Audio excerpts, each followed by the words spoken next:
Good afternoon, Recon here with Techout. Today we're going to be unboxing the Google Pixel 3, and I'm going to be doing a Pixel 30-day challenge where I keep my SIM card in my Google Pixel for 30 days and use that as my main device. I'll still be using my iPhone XS for beta testing and stuff like that, but this is going to be my main phone, and this is going to be where my SIM card stays for 30 days. So this is the Google Pixel 3, 64 gigabytes in just black, as you can see here. So we're going to take the phone out here and we're going to go ahead and put it to the side real quick and just see what else we get in the box first. Just look at the other stuff. First we have the paperwork and the SIM eject tool. This was purchased from the Google store, so it is factory unlocked. So you have the SIM eject tool. Let's get started. You have a couple stickers here, a Team Pixel and a Google sticker. Warranty information and stuff like that. We're just going to put that off to the side. Right here we have the Pixel Buds, which this is the first Google Pixel to actually include headphones.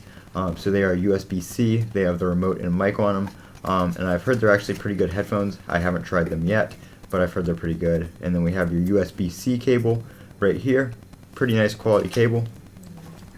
We have your USB-C AC wall adapter for charging. This is an 18-watt fast charge adapter. Right here we have USB-C to headphone jack and USB-C to USB-A for transferring data from other devices if you want to transfer from an old phone or something like that. So putting that back in the box, go ahead and take a look at the phone here. As you can see, like I said, it is the just black model 64 gigabytes Pixel 3. And one thing I've noticed about this phone, it does feel a lot heavier, and the build quality is overall just better than the Pixel 2 that I had. The Pixel 2 is just plasticky and cheap feeling.